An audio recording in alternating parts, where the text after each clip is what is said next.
There's a couple things we know already about purple flesh sweet potatoes. One, there's a growing demand to replace synthetic dyes with natural dyes. And we know that the purple sweet potatoes produce so many anthocyanins which can be used as a natural colorant. And those natural colorants that you can extract from the purple flesh sweet potatoes actually have functional food properties vis-a-vis the anthocyanins and the phenolics that are produced in that biochemical pathways and that are captured in the storage roots of the sweet potatoes. So there's an opportunity for natural colorants in both actually using it as a natural dye, but also as using it as a natural colorant for various food products. So that's one sector. And we found that actually the clone that I'm standing next to is a clone called NECP 06-0020. 06-0020 was our first released purple flesh sweet potato.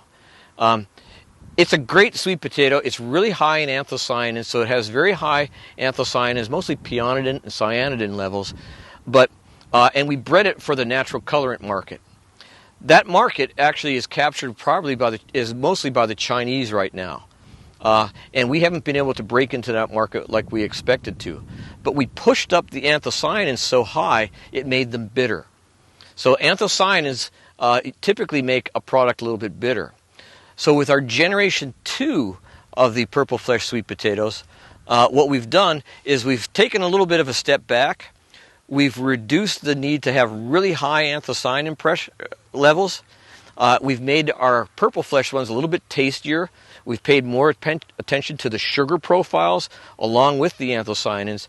And so now we've developed these new ones, the 15 and the 30 that I just mentioned a little while ago, as they're table stock. They're a little bit sweeter. They don't have super high anthocyanins levels, but you can still see a marked difference in their purple pigmentation, of course. But they're bred for the table stock industry. And whether they're going to be really important from just a consumer point of view, where you buy them at the marketplace and you can take them home and eat them, or we sell them to a food processor who can make new purees or new value-added products of them and market them as, say, frozen products or off-the-shelf products, that sort of is still sort of operating. We're still trying to see where it's going to go. And the other interesting question that you have is, I don't really know whether 500 or 5,000 or 20,000 acres will satisfy the market demand for purple flesh sweet potatoes. My feeling is that it's somewhere in between the 5,000 to the 20,000 acre range. But those are the things that the NECP program, I think, will help us to sort of understand a little bit better. What's the market potential of them? What's the appropriate niche? And what are both not only the growers looking for, but more importantly, what are the consumers looking for? And how can the growers meet that demand for those consumers? And so that's the step that we need to kind of begin to take next. And it's kind of a journey. We're on that journey together right now. And we'll find out that in the next 2 to 5 years. So it produces a pretty healthy vine. And everything's all run together here now. But one of the things that sort of, like if you look at here, I can see that, it's a nice purple stem there. They're not always purple, but that's usually something that makes sense. Let's see if we can. And these are almost 85 days, so we ought to have something in here. And that is a nice start. And what I'm looking for here is the whole hill.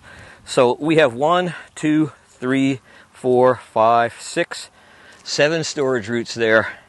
And I'm going to call 1, 2, 3, probably 4 are number ones, going to be number ones in another 20 days. Then you've got a couple canners right here. And I think the thing I want to show you most, now this looks like a sweet potato. You could begin to market this as an orange flesh, right? I would be happy with this shape as an orange flesh. But here's the thing that really gets interesting, is when I do this. Let's see what the purple's like inside. I'll try not to. Yeah. It's just beautiful. And that's good color. Now, if I went over and cut the 020, which was bred for as a source of industrial colorant, it's going to be a little bit darker. So we backed off a little bit here now, and that looks good. And you might see occasionally a difference in the top versus the bottom, but that's pretty uniform. It's getting a little bit darker, but you can see there's a little bit of a sort of a difference from the top to the tail. But this is the purple sweet potatoes, and it's striking. And I think consumers are looking for something new and striking and unique.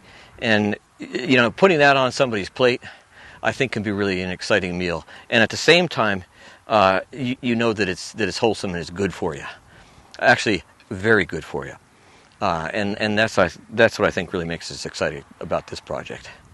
Where it goes, it's all about the marketing now.